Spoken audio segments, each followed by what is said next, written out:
അപ്പൊ ആള് ലീവിനും വീട്ടിൽ വന്നപ്പോ അമ്മ അങ്ങനെ പറഞ്ഞു, ഇവൻ ഈ പിരിവെട്ടി ഇങ്ങനെ ഈ 24-ാമത്തെ വയസ്സിൽ ഇവന് പ്രാർത്ഥനയാണ്, വിഷനാണ്, ഇവന് സൈലൻസ്, ഇവന് ആകാശത്തേക്ക് നോക്കി കിടക്കണവൻ, നക്ഷത്രം തന്നെ കിടക്കുക. അപ്പൊ ഈ ഒരു ചാരികസാരി ഉണ്ട് വീട്ടില്. അപ്പൊ ഈ അങ്കിള് വരുമ്പോ മാത്രമേ ഇത് എടുക്കുള്ളൂ. അത് വളരെ റെസ്പെക്ട് ആയിട്ടുള്ള ആൾക്കാർ വരുമ്പോ കൊടുക്കുന്ന പണ്ടത്തെ കണ്ടിട്ടാ ഈ ഒരു അതിങ്ങനെ നിവർത്തിയിട്ട് അതിൽ തുണിയുണ്ട്, ആ തുണി. അപ്പൊ ആ സാധനം ഞാൻ തട്ടിന്റെ മുകളിൽ നിന്ന് എടുത്തു കൊടുന്ന് ഇതുമ്മ കിടന്നു കഴിഞ്ഞാൽ ആകാശം നോക്കി കിടക്കാൻ നല്ല ഇതുണ്ട്. പിന്നെ നക്ഷത്രങ്ങളും ചന്ദ്രനും പിന്നെ ഇങ്ങനെ നമ്മള് ഒരു പ്രത്യേക ഒരു ചിന്തയാണ്. അപ്പൊ അമ്മ ഇങ്ങനെ പറഞ്ഞു, ഇവന് ഇങ്ങനെ പിരിവെട്ടിയിട്ട് ഇവൻ നക്ഷത്രം നോക്കണ അവസ്ഥയാണ്, ഇവൻ എന്താ ചെയ്യേണ്ടത്? അപ്പോഴേക്ക് എത്രയും വയസ്സ് 24 അപ്പനായാലും പെങ്ങന്മാരായാലും ചേട്ടന്മാരും അനിയന്മാരൊക്കെ ഈ പള്ളിയിൽ പോവുകയും കുർബാനയ്ക്ക് പോവുക, അതുപോലെ പ്രാർത്ഥന, അതുപോലെ അവിടെയുള്ള സംഘടനകളിലൊക്കെ അവര് എല്ലാവരും സജീവമാണ്. പക്ഷെ എൻ്റെ ഒരു ഇത് എന്ന് പറഞ്ഞാല് ഞാൻ അങ്ങനെ ഈ മതപരമായിട്ടുള്ള കാര്യത്തിന് ഈ പള്ളിയിൽ പോവുക അങ്ങനെയുള്ള ഇത് എനിക്ക് വലിയ താല്പര്യം ഉണ്ടായിരുന്നില്ല. കാരണം എന്തുകൊണ്ടോ ദൈവം എല്ലായിടത്തും ഉണ്ട് എന്നൊക്കെ ഉള്ള ഒരു ചെറിയൊരു ഇത് എൻ്റെ ഉള്ളിൽ അന്നുണ്ട്. നമ്മൾ അങ്ങനെ ഉറക്കെ ചിന്തിച്ചിട്ടില്ല ആളുകളായിട്ട്, പക്ഷെ എൻ്റെ ഉള്ളിൽ ഇങ്ങനെ ദൈവം പള്ളിയിൽ മാത്രമല്ല എല്ലായിടത്തും ഉണ്ട്, അങ്ങനെയുള്ള ഒരു കാഴ്ചപ്പാടിൽ ഇങ്ങനെ പോയിക്കൊണ്ടിരുന്നത്. അപ്പൊ അങ്ങനെ ഇരിക്കുമ്പോഴാണ് എൻ്റെ 4-ാമത്തെ പെങ്ങൾക്ക് ഈ സന്ധിവാതം വന്നിട്ട് ചികിത്സയും കാര്യങ്ങളൊക്കെ ആയിട്ട് ഞങ്ങൾ ആയുർവേദം ചെയ്തു, എല്ലാം ചെയ്യാന്നുള്ളതൊക്കെ ചെയ്തു. എന്നിട്ട് അതിലൊരു ഭേദം കിട്ടിയില്ല. അപ്പോൾ പെങ്ങളുടെ ഭർത്താവ് പെങ്ങളേനും കൊണ്ട് ഈ പോട്ട, മുരുങ്ങൂര് ഒക്കെ ഈ ധ്യാന കേന്ദ്രങ്ങളിൽ ധ്യാനത്തിന് പോകും. അപ്പോൾ ഒരു ധ്യാനത്തിന് പോയി 4-5 ദിവസമാണ് ധ്യാനം. അത് കഴിഞ്ഞ് വരുമ്പോൾ പെങ്ങൾക്ക് നല്ലൊരു ഉണർവും ഉന്മേഷമൊക്കെ ഉണ്ടാവും. അത് കഴിഞ്ഞ് കുറച്ച് കഴിയുമ്പോൾ അതേ പണ്ടത്തെ പഴയ തന്നെ ആൾക്ക് ഭയങ്കര ഇതാണ്, സ്റ്റിഫായി, എല്ലാ ജോയിന്റും സ്റ്റിഫായിട്ട് നടക്കാൻ പറ്റില്ല, ടോയ്ലറ്റിൽ പോകാനാണെങ്കിൽ ഇരിക്കാൻ പറ്റില്ല, കിടന്നു കഴിഞ്ഞാൽ കുറേ നേരം കിടന്നു കഴിഞ്ഞാൽ പിന്നെ തിരിഞ്ഞു കിടക്കാൻ പറ്റില്ല, സ്റ്റിഫായി പോകും ബോഡി. അങ്ങനത്തെ വളരെ ഒരു വിഷമമുള്ള ഒരു വളരെ വേദനയുള്ള ഒരു അസുഖമാണ്.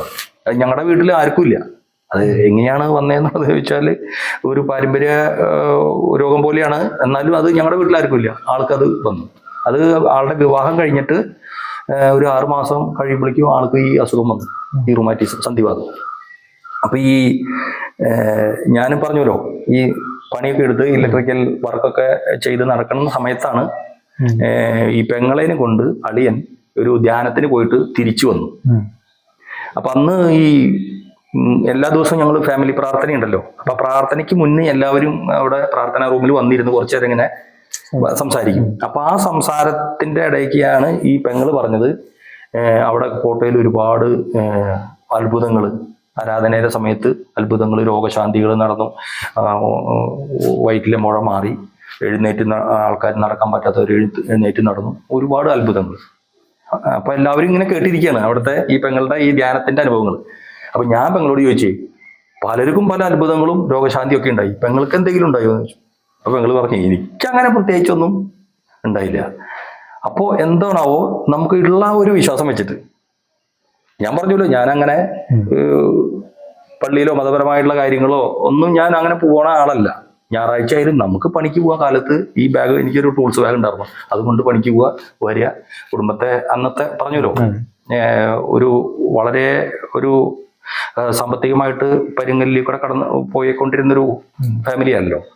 അപ്പൊ ഞാന് അങ്ങനത്തെ ഒരു സാഹചര്യത്തിൽ ഞാൻ ഈ പെങ്ങൾ ഇത് പറഞ്ഞപ്പോ ഞാൻ പറഞ്ഞു, ഈ ദൈവം ആദ്യത്തെ ഉറക്കെയുള്ള എൻ്റെ ഒരു നമ്മളുടെ ഉള്ളിൽ കിടക്കുന്ന ആ വിശ്വാസത്തിനെ ഉറക്കെ പറയാണ്, ആദ്യമായിട്ട് പറഞ്ഞതാണ്. അപ്പോ ദൈവം കോട്ടയിലും ധ്യാനകേന്ദ്രങ്ങളിലും പള്ളികളിലും മാത്രമല്ല, ദൈവം എല്ലായിടത്തും ഉണ്ട്. പെങ്ങളൊരു കാര്യം ചെയ്ത് നോക്കിയേ, ഇവിടെ പ്രാർത്ഥനയുടെ സമയത്ത് മുട്ടുമ്പോൾ നിന്ന് ആത്മാർത്ഥമായിട്ട് പ്രാർത്ഥിച്ചു നോക്കി, ദൈവം പ്രാർത്ഥന കേൾക്കുകയും പെങ്ങളുടെ അസുഖം മാറുകയും ചെയ്യുന്നു പറഞ്ഞു. അപ്പൊ എല്ലാവരും എന്നെ കളിയാക്കി. കാരണം നീ എന്താണ് ഈ പൊട്ടന്മാര് വർത്താനം പറഞ്ഞേ, അപ്പനടക്കം പറഞ്ഞാണ്, അവൾക്ക് മുട്ടുമ്പോ നിൽക്കാൻ പറ്റില്ല എന്ന് നിനക്ക് അറിഞ്ഞൂടെ, ആ ആളോടാണ് മുട്ടുമ്പോ നിന്നിട്ട് പ്രാർത്ഥിക്കാൻ പറയണേ. അപ്പൊ എല്ലാവരും ചിരിച്ചു. അപ്പൊ അപ്പനാണ് അത് പറഞ്ഞത്. അപ്പൊ എല്ലാവരും ചിരിച്ചപ്പോ എനിക്കൊരു ഭയങ്കര ഒരു മിക്സഡ് ഫീലിംഗ് ആണ് വന്നത്, ഒരു നാണക്കേടും. ഞാൻ അങ്ങനെ പറയുകയും ചെയ്തു, പക്ഷെ ഇവരൊന്നും ഉൾക്കൊള്ളാൻ പറ്റാത്തോണം അല്ല പെങ്ങൾക്ക് ആ ഒരു അവസ്ഥയുണ്ടല്ലോ, അതും കൂടിയാണ് പറഞ്ഞത്. ഞാൻ പിന്നെ ഈ പിന്നെ കുറച്ചു നേരം കഴിഞ്ഞപ്പോൾ അഞ്ചാമത്തെ പെങ്ങളാണ് അന്ന് കൊന്ത ജപമാല അറിയാലോ ബാലുജിക്ക്, ജപമാല ലീഡ് ചെയ്യണത്. അപ്പൊ ആ കൊന്ത തുടങ്ങി, ജപമാല തുടങ്ങി. അപ്പൊ എനിക്ക് ഈ കൊന്തയിലോ ജപമാലയിലോ ഒന്നും ഒരു ശ്രദ്ധയില്ല. എനിക്ക് ഒരൊറ്റ പ്രാർത്ഥന, ദൈവമേ നീ എന്തെല്ലാം അത്ഭുതങ്ങള് ലോകത്ത് നടത്തുന്നുണ്ട്, എന്തെല്ലാം. ഇപ്പൊ എന്റെ പെങ്ങള് എത്ര കാലായി കരഞ്ഞു നിലവിളിച്ച് ഈ ധ്യാന കേന്ദ്രങ്ങളിലും പള്ളികളിലും പ്രാർത്ഥന ഇതായിട്ട് നടക്കണം. നീ ഇന്ന് ഒരു അത്ഭുതം ഇവിടെ പ്രവർത്തിച്ചിട്ട്, അപ്പൊ ഈ അത്ഭുതം പ്രവർത്തിക്കുന്നത് എന്തിനാണ്? ഈ പെങ്ങൾക്ക് അസുഖം മാറുകയും ചെയ്യണം, ഈ പറഞ്ഞു കളിയാക്കിയവർക്ക് ദൈവം എല്ലായിടത്തും ഉണ്ട് എന്നുള്ളത് ബോധ്യപ്പെടണം. അതിനാണ് ഞാൻ പറഞ്ഞത്. അപ്പൊ ഞാൻ ഇങ്ങനെ പ്രാർത്ഥിക്കുക, എനിക്ക് ഈ ഒരു ഒറ്റ പ്രാർത്ഥനയുള്ളൂ, ദൈവമേ നീ ഈ പെങ്ങൾക്കൊരു സൗഖ്യം കൊടുക്കണം എന്ന് പറഞ്ഞ് ഞാൻ കണ്ണടച്ച് ഞാൻ അങ്ങനെ പ്രാർത്ഥിച്ചു. അപ്പൊ ഈ ലുത്തിനിയ എന്ന് പറഞ്ഞിട്ട് ഈ ജപമാലയുടെ മധ്യഭാഗത്ത് എത്തുമ്പോൾ ഒരു ഭാഗമുണ്ട്. അപ്പൊ അത് തുടങ്ങണ സമയത്ത് എല്ലാവരും, ആ ലുത്തീനിയുടെ സമയമാകുമ്പോൾ ഈ എല്ലാവരും മുട്ടുമ്പോൾ നിൽക്കും. അപ്പൊ എല്ലാവരും മുട്ടുമ്പോൾ നിൽക്കുന്ന സമയത്ത് നോക്കുമ്പോണ്ടൊരു പെങ്ങള് വിറച്ച് മുട്ടുമ്പോൾ. അപ്പൊ ഈ മുട്ടുമടങ്ങാണ്ടായിട്ട് ഒരു വർഷത്തിലധികമായി മുട്ടുമടങ്ങില്ല. ടോയ്ലറ്റിൽ പോകുമ്പോൾ പോലും ഇരിക്കാൻ പറ്റാത്ത ആളാണ്. അപ്പോൾ മുട്ടുമെന്നു. അപ്പൊ അളിയൻ ഇത് എന്തോ ഒരു ആശ്ചര്യം തോന്നിയിട്ട് അളിയൻ വേഗം 2 തിരിയൊക്കെ കത്തിച്ച് അവിടെ രൂപക്കൂട്ടിൽ അവിടെ കൊണ്ട് എത്തി. അപ്പൊ ഞാനിത് കാണുമ്പോൾ ഇത് വിറച്ച് ആണ് മുട്ടുമ്പോൾ നിന്നു. അപ്പൊ എനിക്ക് ദൈവമേ നീ എൻ്റെ പ്രാർത്ഥന കേട്ടു. മുട്ടുമടങ്ങാത്ത ആള് നീ മുട്ടുമെന്നൂലോ, അപ്പൊ നീ ഇത് പൂർണ്ണമായിട്ട് സൗഖ്യപ്പെടുത്തണം എന്ന് പറഞ്ഞിട്ട് ഞാൻ പിന്നെ കണ്ണടച്ചിട്ട് ഞാൻ ആ നല്ല തീക്ഷ്ണമായിട്ട്, അതെൻ്റെ ജീവിതത്തിലെ നല്ലോണം ആഴമായിട്ടുള്ള ഒരു പ്രാർത്ഥന, അപൂർവം പ്രാർത്ഥനകളുടെ ഒരു സമയമാണത്. അങ്ങനെ പ്രാർത്ഥിച്ച് പിന്നെ എല്ലാവരും ഇരുന്നു. ആ പ്രാർത്ഥന ലുത്തിനെ കഴിഞ്ഞ എല്ലാവരും ആ ഇരുന്ന സമയത്ത് എനിക്ക് ഞാൻ പറഞ്ഞല്ലോ, ഈ എല്ലാവരും പള്ളിയിൽ പോകുന്നുണ്ട്, പ്രാർത്ഥിക്കുന്നുണ്ട്, ദൈവത്തിന് ഓരോരോ സങ്കല്പങ്ങളുണ്ടല്ലോ, ഓരോ മതങ്ങളിലും ഓരോ സങ്കല്പങ്ങൾ, അതൊക്കെ പറയുന്നുണ്ട്. പക്ഷെ നമുക്ക് ആദ്യമായിട്ട് ഞാൻ തന്നെ, എനിക്ക് തന്നെ അറിഞ്ഞൂടാ ദൈവം എല്ലായിടത്തും ഉണ്ടെന്ന് പറയുമ്പോഴും എനിക്ക് ദൈവം ആരാന്ന് അറിയാത്തവനാണ് ഞാൻ. ആ നിമിഷങ്ങൾ, ആ പ്രാർത്ഥനയുടെ ആ ഇരുന്ന നിമിഷങ്ങളിൽ ആണ് ഞാൻ അനുഭവത്തിലില്ലാത്ത ദൈവത്തിനെയാണ് ഞാൻ പറഞ്ഞ ദൈവം ഇല്ലാത്തത്. ആ ദൈവത്തിനെ, ആ പ്രപഞ്ചത്തിൽ നിറഞ്ഞു നിൽക്കുന്ന ആ ജീവചൈതന്യം എന്താണ്, അതിൻ്റെ ശക്തി എന്താണ്, ദൈവം എന്നുള്ളത് ഏതാനും നിമിഷങ്ങൾ, എത്ര എനിക്കറിയില്ല, എന്തോരം, ചിലപ്പോൾ 6-7 മിനിറ്റ് സമയം അറിയില്ല, എനിക്ക് ഒരു വല്ലാത്തൊരു എക്സ്റ്റസി എക്സ്പീരിയൻസ് എനിക്കുണ്ടായി. എന്ന് പറഞ്ഞാൽ എൻ്റെ ഇവിടെ ഉച്ചിന്നാണ്, തലേരെ ഉച്ചിന്ന് അത് തുടങ്ങി. അതിൻ്റെ ഒരു അനുഭവം പറയുകയാണെന്ന് വെച്ച് കഴിഞ്ഞാൽ, നമുക്ക് നമ്മുടെ ദൈവാനുഭവങ്ങൾ വാക്കിൽ പറയാനായിട്ട് പറ്റില്ല. എന്നാലും ഞാൻ ഇപ്പോൾ നമ്മുടെ വീഡിയോ കാണുന്ന ഒരുപാട് ആളുകളുണ്ടല്ലോ, അവർക്ക് എന്താണ് ഈ ദൈവാനുഭവം എന്നുള്ളതിനെ പറ്റിയിട്ട് ഒരു ചെറിയത് എനിക്ക് എങ്ങനെയാണോ ഞാൻ അനുഭവിച്ചത്. നമ്മൾ ഈ ബക്കറ്റിൽ നല്ലോണം ഫ്രിഡ്ജിൽ നിന്ന് ഐസ് വെള്ളം എടുത്തിട്ട് അതിൽ നമ്മൾ ഈ സോപ്പ് പത അല്ല സോപ്പ് പൊടി കലക്കുമ്പോൾ അതിങ്ങനെ കുമ്പളായിട്ട് ഇങ്ങനെ പതഞ്ഞ് നിൽക്കില്ലേ, അതേപോലത്തെ നല്ല കൂളായിട്ടുള്ള ഐസ് വാട്ടർ നമ്മൾ ഇവിടെ ഒരു ദ്വാരം ഉണ്ടാക്കിയിട്ട് ഈ തലേന്ന് അടിച്ചു കയറ്റിയാൽ എങ്ങനെയാണ്, അതേപോലെയാണ് എനിക്ക് ഈ തലേരെ ഈ നൃഗം തലേന്ന് ഇത് തുടങ്ങിയതിനെ പിരിപിരിന്ന് ഈ ശരീരം മുഴുവൻ എന്ന് പറഞ്ഞാൽ നമ്മുടെ പെരുവിരല് വരെ ഈ ഒരു അനുഭവത്തിൽ അങ്ങോട്ട്. അപ്പൊ എനിക്കിത് എന്താ ഉണ്ടാവണേ എന്ന് ഞാൻ തന്നെ, എനിക്ക് ആശ്ചര്യം തോന്നുന്നുണ്ട്. എൻ്റെ ശരീരത്തിന് ഞാൻ തന്നെ നമ്മൾ അവെയറായിട്ട് എന്താണ്. അപ്പൊ എനിക്ക് ഉണ്ടാവണ എന്താ വെച്ചാല്, ഈ ഒരു അനുഭവം ഈ തലേന്നോട്ട് പെരുവിരൽ വരെ ഈ ശരീരം മൊത്തം അങ്ങനെയായി. ആ സമയത്ത് എൻ്റെ ഉള്ളില് നമ്മുടെ ജീവിതത്തിൽ ഒരിക്കൽ പോലും അനുഭവിച്ചില്ലാത്ത ഒരു വല്ലാത്തൊരു ആനന്ദവും ഒരു തണുപ്പും, പിന്നെ എൻ്റെ നട്ടല് ഇങ്ങനെ കിടന്നിട്ട് ഇങ്ങനെ നമ്മൾ പറയില്ലേ, ഇങ്ങനെ കിടന്ന് വൈബ്രേറ്റ് ചെയ്തു, ഭയങ്കരമായിട്ട് വൈബ്രേറ്റ് ചെയ്തു. പിന്നെ നാവ് ഇങ്ങനെ നീര് വെച്ചോണം, നമ്മളിങ്ങനെ പറയില്ലേ കടന്നലൊക്കെ കുത്തി എങ്ങനെയാണ് നീര് വയ്ക്കുക, അതേപോലെ നാവ് ഇങ്ങനെ നമ്മായി മരവിച്ചു, നാവ് മരവിച്ചു. പിന്നെ ഉള്ളില് അന്ന് 96 സെപ്റ്റംബർ 5-ാം തീയതിയാണ് ഈ അനുഭവം ഉണ്ടാവണേ. വൈകിട്ട് ഒരു 7:30 7-8 മണിക്കുള്ളിലുള്ള സമയമാണ്. വളരെ ശാന്തമായിട്ടുള്ള ഒരു ഉഷ്ണോ ഒരു അങ്ങനെയുള്ളൊരു കാലാവസ്ഥയല്ല, വളരെ ഒരു ഇതിലുള്ള ഒരു കാലാവസ്ഥയിലാണ് ഞാൻ ഇരിക്കുന്നത്, ആ അനുഭവം ഉണ്ടാവുന്നത്. പക്ഷെ ഉള്ളിൽ തണുപ്പ്, ഈ ആനന്ദവും ഈ ഇതൊക്കെ ഉണ്ടാവുമ്പോഴും ശരീരം, ഈ ഞാനിട്ടിരുന്ന ബനിയൻ മുഴുവൻ വിശർത്ത് കുതിർന്നു. നമ്മൾ അത് പിഴിഞ്ഞു കഴിഞ്ഞാൽ ഒരു കപ്പ് വെള്ളം കിട്ടും, അതേപോലെ അത്രമാത്രം ഞാൻ വിശർക്കാണ്. എന്നാൽ എൻ്റെ ഉള്ളിലത്തെ അനുഭവം യാതൊരു ചൂടോ ഉഷ്ണോ ഇല്ലാത്തൊരു അനുഭവമാണ്. ഉള്ളിൽ തണുത്ത് നല്ല സമാധാനവും ശാന്തിയും സന്തോഷവും ജീവിതത്തിൽ അനുഭവിച്ചിട്ടില്ല. അതാണ്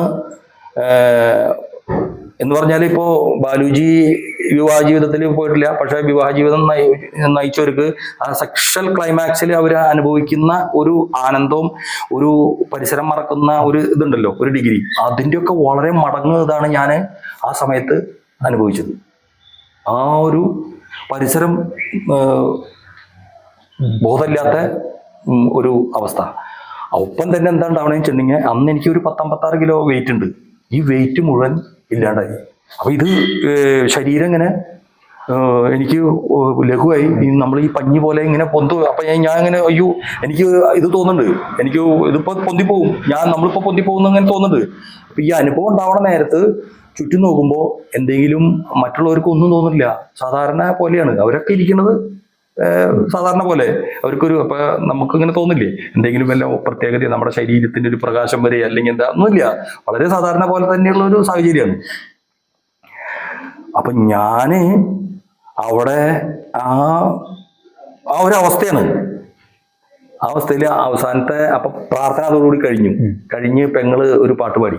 അഗാധത്തിൽ നിന്നു നിന്നെ വിളിക്കുന്നു ഞാൻ, ദൈവമേ എൻ പ്രാർത്ഥന കേൾക്കേണമേ, പാപിയാമെൻ പ്രാർത്ഥന കേൾക്കേണമേ.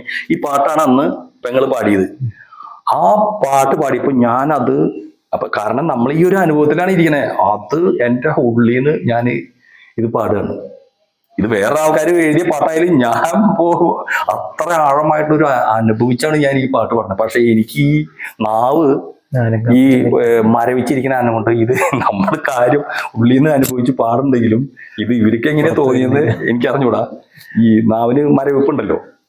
ഇത് കഴിഞ്ഞപ്പോ അപ്പൻ വളരെ ഒരു ഈ സരസ ഭാഷ നടത്തുന്ന ആളാണ്, തമാശ നല്ലോണം പറയും. അപ്പൊ ഇത് ഈ പാട്ട് കഴിഞ്ഞപ്പോ അപ്പം പറഞ്ഞു, ആ പാട്ട് അങ്ങനെയല്ലടാ പാടുക, ആ പാട്ട് ഇങ്ങനെയാ പാടുക എന്ന് പറഞ്ഞിട്ട്, ഇത് നമ്മൾ ഈ കലാഭവൻ പാരടി പാട്ടില്ലേ, അതേപോലെ അപ്പൻ ഇതിന്റെ ഒരു പാരടി പോലെ ഇത് പാടി. ഇത് പാടിയോടുകൂടി എന്റെ ഫുൾ അറ്റൻഷൻ, അതുവരെ ഞാൻ ആ ഒരു അനുഭവത്തിൽ, ഇത് അപ്പൻ ഈ പാട്ടിലേക്ക് എന്റെ അറ്റൻഷൻ അങ്ങനെ അങ്ങ് പോയി. അതോടുകൂടി എങ്ങനെയാണോ ഇത് നമ്മുടെ ശരീരത്തിലേക്ക് ഈ അനുഭവം വന്നത്, അതുപോലെ തന്നെ നമ്മൾ ഈ ബക്കറ്റിൽ വെള്ളം വെച്ചിട്ട് അടിയിൽ ഒരു ഓട്ടയിട്ട് എങ്ങനെയാ, ഇതേപോലെ ഈ അനുഭവം ഇത് അങ്ങനെ അങ്ങോട്ട് ഇല്ലാണ്ടായി. അപ്പൊ അതിനുശേഷം പിന്നെ ഞാൻ ഇവരൊക്കെ പ്രാർത്ഥന കഴിഞ്ഞിട്ട് എനിക്ക് പോയി, എനിക്ക് ജീവിതാവസാനം വരെ ഈ ഒരു അവസ്ഥയിൽ ഇരുന്നാൽ മതി. കാരണം അത്ര നാള് ഞാൻ ഈ ഒരു അവസ്ഥ അനുഭവിച്ചിട്ടില്ല. ഈ ഒരു എക്സ്റ്റസി എക്സ്പീരിയൻസ്, ഈ എക്സ്റ്റസി എന്നുള്ള ടൈമൊക്കെ പിന്നെ നമ്മൾ പഠിച്ചതാണ്. ആ ഒരു തൂര്യ, എന്താണ് ബാലുജി പറയാ, ഒരു തൂര്യ അവസ്ഥ, ഇത് അപ്പൊ ഇവരൊക്കെ എനിക്ക് പോയി, ഞാൻ കുറെ നേരം അങ്ങനെ ഇരുന്നു ആ ഒരവസ്ഥയിൽ. പിന്നെ എനിക്ക് എന്താ സംഭവിക്കുന്നത് വെച്ചിട്ടുണ്ടെങ്കിൽ, അതുവരെ ഇപ്പൊ ഞാൻ വളരെ കുറച്ച് ടോക്കേറ്റീവാണ്. അന്ന് വളരെ എനർജറ്റിക്കും ടോക്കേറ്റീവും വേണം. നമ്മൾ ജോലിക്കൊക്കെ പോണതല്ലേ, ആൾക്കാരോട് സംസാരിക്കുകയും പണിയെടുപ്പിക്കുകയൊക്കെ വേണം. അങ്ങനെ നടന്നിരുന്ന ഒരാള് സൈലന്റ് ആയി പോയി. പിന്നെ 4 മണിക്ക് എഴുന്നേൽക്കും. അപ്പൊ എനിക്ക് പിന്നെ ഒരു അന്വേഷണത്തിന്റെ ഒരു ആഗ്രഹം എന്നിലുണ്ടായി. എന്താണ് ഈ അനുഭവിച്ച ഇതെന്താണ് ഞാൻ അനുഭവിച്ചത്, അതിനെപ്പറ്റി എനിക്ക് കൂടുതൽ അറിയാനും ഇത് കണ്ടിന്യൂ ചെയ്യാനും, ഇത് ഇനി ഇങ്ങനെ ഒരു അനുഭവത്തിലേക്ക് കൂടുതൽ എന്താ ഈ അനുഭവം, അതിന്റെ അർത്ഥമൊക്കെ മനസ്സിലാക്കാൻ വേണ്ടിയിട്ട് പിന്നെ ഞാൻ 4 മണിക്ക് എഴുന്നേൽക്കും. പ്രാർത്ഥന, അത് കഴിഞ്ഞ് പിന്നെ അതുവരെ ഞാൻ ബൈബിൾ വായിക്കാത്ത ആളാണ്. ബൈബിളൊക്കെ എടുത്ത് തിരഞ്ഞു നോക്കണേ, വായിച്ചു നോക്കുക. പിന്നെ പള്ളിയിൽ പോകാത്ത ആളാണ്. അപ്പൊ പിന്നെ ആ ഒരു അന്വേഷണത്തിന്റെ തുടക്കം അങ്ങനെയായിരുന്നു. പിന്നെ ഞാൻ പള്ളിയിൽ പോയി തുടങ്ങി. പിന്നെ 2 കിലോമീറ്റർ നടക്കണം പള്ളിയിലേക്ക്. അപ്പൊ 6:30ക്കാണ് കുർബാന. 4 മണിക്ക് കഴിഞ്ഞിട്ട് പ്രാർത്ഥന, പേഴ്സണൽ പ്രയർ, അതൊക്കെ കഴിഞ്ഞ് ബൈബിൾ വായന ഇതൊക്കെ കഴിഞ്ഞ് ഡ്രസ് ചെയ്ത് ഈ 2 കിലോമീറ്റർ നടന്ന് പള്ളിയിൽ പോകും. അപ്പൊ അവിടെയും ഞാൻ അന്വേഷിക്കുന്നത്, ഞാൻ ആ അനുഭവിച്ച ദൈവത്തിനെ കൂടുതൽ അതിൽ എനിക്ക് ആ ഒരു യൂണിയൻ എനിക്ക് വീണ്ടും കിട്ടുകയാണെങ്കിൽ നമുക്ക് അത് മതി. അപ്പൊ അവിടെ അന്വേഷിച്ചു. അങ്ങനെ 8 മാസത്തോളം അങ്ങനെ നടന്നു, വളരെ സൈലന്റ് ആയി. പിന്നെ ഈ ജോലിക്ക് പോക്ക് ഇല്ല. ജോലിക്ക് പോക്കില്ലാണ്ട് പിന്നെ ഞാൻ തൊട്ടാണ് എനിക്ക് ചില കാര്യങ്ങൾ ഈ പ്രാർത്ഥനയിൽ ഇരിക്കുന്ന സമയത്ത് ഓരോരോ ഇൻഡ്യൂഷൻ ഉണ്ടാവുകയാണ്, ഓരോരോ ശക്തമായിട്ടുള്ള ഓരോ പ്രേരണകൾ, ഇൻഡ്യൂഷൻ. അതുപോലെ ഞാനിങ്ങനെ വിഷനായിട്ട് ഇങ്ങനെ കാണുകയാണ് ഈ 2-4 ദിവസത്തിനുള്ളിൽ സംഭവിക്കുന്ന കാര്യങ്ങൾ, അല്ലെങ്കിൽ ആഴ്ചയിൽ, ആ മാസത്തിൽ, അല്ലെങ്കിൽ ഇങ്ങനെയുള്ള കാര്യങ്ങളൊക്കെ നമ്മൾ ഈ പ്രാർത്ഥനയുടെ സമയത്ത് ഇൻഡ്യൂഷനായിട്ടും വിഷനായിട്ടും ഇങ്ങനെ കണ്ടു തുടങ്ങിയപ്പോൾ എനിക്ക് വല്ലാത്തൊരിത്. കാരണം ആ കാലത്തെ എനിക്ക് കണ്ട കാര്യമാണ്. 10 മണിക്ക് അപ്പൊ ഞാൻ പറഞ്ഞു അമ്മോട്, അങ്കിള് ഇങ്ങനെ വരുന്നുണ്ട്. അതെ 15 കൊല്ലമായിട്ട് ആൾ ഇങ്ങോട്ട് കടന്നിട്ടില്ല. പക്ഷെ ഞാൻ പറഞ്ഞ എന്താ, ഞാൻ അങ്ങനെ കണ്ടു. ഈ 15 കൊല്ലമായിട്ട് കിടക്കാത്ത ആളാണ് അന്ന് വന്നത്. അപ്പൊ അങ്ങനെയൊക്കെയുള്ള ഒരുപാട് അനുഭവങ്ങള്. അപ്പൊ പിന്നെ എനിക്ക് ചില നേരത്ത് നമുക്ക് ഒരു വളരെ ഇങ്ങനെ സങ്കടം വരിക, അപ്പൊ കരച്ചിൽ വരും ചില നേരത്ത്. അപ്പോൾ എന്തെങ്കിലും എൻ്റെ വശത്ത് തെറ്റുകളും അല്ലെങ്കിൽ വീഴ്ചകളും ഉണ്ടായിട്ടുണ്ടെങ്കിൽ എന്നോട് ക്ഷമിക്കണം. അപ്പൻ്റെ അമ്മേനെയും കാല് പിടിക്കുക. പിന്നെ ഈ പറമ്പിലേക്ക് തൂമ്പിയും കൊണ്ട് പോകും. അപ്പോൾ വേറെ മറ്റേ ഇതിന് പോകണില്ല, ഇലക്ട്രിക്കൽ വർക്കിന് പോകാനുള്ള ഒരു ഇതില്ല. അപ്പൊ തൂമ്പിയും കൊണ്ട് പോകുമ്പോൾ അവിടെ നല്ല സൈലൻസ് ഉണ്ട്. അവിടെ അതുകൊണ്ടൊക്കെ പറമ്പിലൊക്കെ കൊത്തി കളിച്ച് എന്തെങ്കിലുമൊക്കെ ചെയ്യും. പിന്നെ ഈ പ്രകൃതിയോട് എനിക്ക് വല്ലാത്തൊരു ഇത് തോന്നി. അപ്പൊ ഈ മേഘങ്ങള്, പിന്നെ വൈകുന്നേരമായി കഴിഞ്ഞാൽ ആകാശത്തേക്ക് നക്ഷത്രങ്ങള്, ചന്ദ്രൻ, സൂര്യാസ്തമയം. ഈ പിന്നെ എനിക്കുണ്ടായ ഒരു പ്രത്യേകത എന്താ വെച്ചാല്, അതുവരെ ഞാൻ സിനിമാ പാടി നടന്ന ആളാണ്, സിനിമാ പാട്ടുകളില്ലേ. പക്ഷെ ഈ ഒരു അനുഭവത്തിന് ശേഷം ഈ തത്വചിന്തനപരമായിട്ടുള്ള പാട്ടുകളോട് വളരെ ഒരു ആകർഷണം എനിക്ക് തോന്നി. അപ്പൊ പിന്നെ ഞാൻ ഈ തെരഞ്ഞു കണ്ടുപിടിച്ചത് ഈ വയലാറിന്റെ ചത്തതും ചിന്താപരമായിട്ടുള്ള പാട്ടുകളൊക്കെയാണ് എനിക്ക് പിന്നെ ഇഷ്ടം തോന്നിയത്. അപ്പൊ അങ്ങനെ ഒരു അപ്പൊ ആൾക്കാര്, വീട്ടുകാരും പറഞ്ഞു, അയൽക്കാരും നാട്ടുകാരൊക്കെ പറഞ്ഞു, ഇവനെന്താണോ, ഇവനെ പൊട്ടം കടിച്ച്, ഇവൻ പിരി ലൂസായി, ഇവനെന്തോ പറ്റി എന്നൊക്കെ പറഞ്ഞ് അവർ പല അഭിപ്രായം പറഞ്ഞു. പക്ഷെ ഞാനൊരു പ്രത്യേക നമ്മൾ വളരെ അത് പറയാൻ പറ്റില്ല, ആ ഒരു അവസ്ഥയിൽ ഞാൻ എൻജോയ് ചെയ്ത് ഇങ്ങനെ നടന്നു. അപ്പൊ അമ്മയൊക്കെ എന്നോട് ഇങ്ങനെ ചോദിക്കുന്നുണ്ട്, എന്ത് പണിക്ക് പോകാത്ത എന്താന്ന് ചോദിച്ചാൽ എനിക്കതിന് തോന്നണ്ടേ. എനിക്ക് ഒരു വലിയൊരു നിധി കിട്ടിയ പോലെയാണ് എനിക്ക് അവരാണ്. അങ്ങനെ പിന്നെ അമ്മയുടെ ആങ്ങള ഈ ഒരു സന്യാസ സഭയില് മിഷണറി വൈദികനായിട്ടുണ്ടായിരുന്നു. അപ്പൊ ആള് ലീവിനും വീട്ടിൽ വന്നപ്പോ അമ്മ അങ്ങനെ പറഞ്ഞു, ഇവൻ ഈ പിരിവെട്ടി ഇങ്ങനെ ഈ 24-ാമത്തെ വയസ്സിൽ ഇവന് പ്രാർത്ഥനയാണ്, വിഷനാണ്, ഇവന് സൈലൻസ്, ഇവന് ആകാശത്തേക്ക് നോക്കി കിടക്കണവൻ, നക്ഷത്രം തന്നെ കിടക്കുക. അപ്പൊ ഈ ഒരു ചാരികസാരി ഉണ്ട് വീട്ടില്. അപ്പൊ ഈ അങ്കിള് വരുമ്പോ മാത്രമേ ഇത് എടുക്കുള്ളൂ. അത് വളരെ റെസ്പെക്ട് ആയിട്ടുള്ള ആൾക്കാർ വരുമ്പോ കൊടുക്കുന്ന പണ്ടത്തെ കണ്ടിട്ടാ ഈ അതിങ്ങനെ നിവർത്തിയിട്ട് അതിൽ തുണിയുണ്ട്, ആ തുണി. അപ്പൊ ആ സാധനം ഞാൻ തട്ടിന്റെ മുകളിൽ നിന്ന് എടുത്തു കൊടുന്ന് ഇതുമ്മ കിടന്നു കഴിഞ്ഞാൽ ആകാശം നോക്കി കിടക്കാൻ നല്ല ഇതുണ്ട്. പിന്നെ നക്ഷത്രങ്ങളും ചന്ദ്രനും, പിന്നെ ഇങ്ങനെ നമ്മള് ഒരു പ്രത്യേക ഒരു ചിന്തയാണ്.